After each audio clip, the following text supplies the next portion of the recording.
Alors voilà, c'est pas mal. On a mis une image qui occupe quand même une bonne partie de la page ici. Ici, on aura du texte. Mais il faut vraiment profiter. Si vous avez l'occasion d'imprimer chez un imprimeur, il faut faire du fond perdu. C'est-à-dire que ici, je vais étendre comme ça l'image en dehors des limites de la page. Voilà. Comme ça. Largement en dehors des limites de la page. En fait, l'imprimeur va imprimer 3 mm en dehors des limites de la page, puis il coupera la page. Il y aura un façonnage du document. Donc c'est ce qu'on appelle du fond perdu, c'est-à-dire qu'on fait aller les images au-delà du bord de la page qui est ici en noir. Alors l'image ne va pas encore jusqu'au bord. Vous avez deux solutions. Soit vous l'agrandissez par double clic, et comme on a vu, soit vous demandez à InDesign de vous l'agrandir dans le bloc en faisant menu Objet, Ajustement, Remplir le bloc proportionnellement.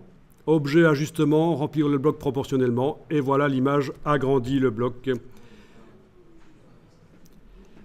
En passant en affichage aperçu, là en dessous, le raccourci c'est W au fait.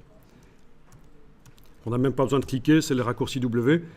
Vous arrivez à voir ce que ça donnera. Le document va ressembler à ça.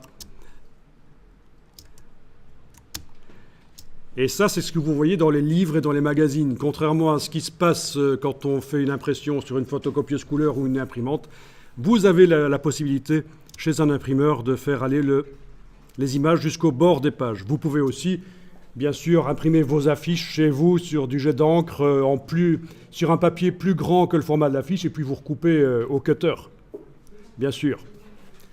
En tout cas, c'est une astuce visuelle pour donner un côté professionnel à vos documents. Je suis en affichage aperçu. Il n'est pas interdit, en étant en affichage aperçu, d'aller double-cliquer sur l'image et avec la flèche noire, d'essayer d'agrandir. Alors, vous avez peut-être remarqué que quand vous bougez rapidement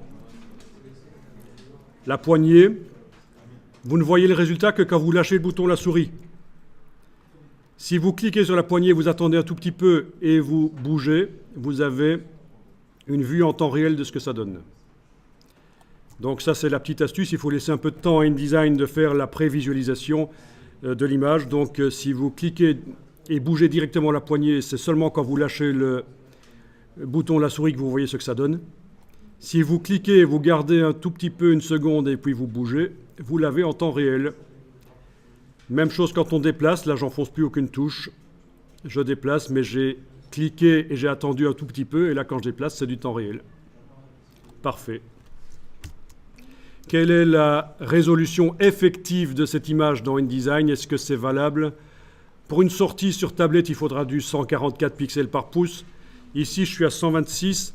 C'est certain que chez un imprimeur, elle sera un peu floue. Mais on peut l'améliorer dans Photoshop. Photoshop a un système de multiplication pixels intelligent et on va demander d'améliorer ça. Est-ce que vous avez aussi une image qui, à force d'être agrandie comme ça, elle est largement en dessous des 300 pixels par pouce? Ça va, vous l'avez? Ok, on va l'ouvrir dans Photoshop et essayer de l'améliorer.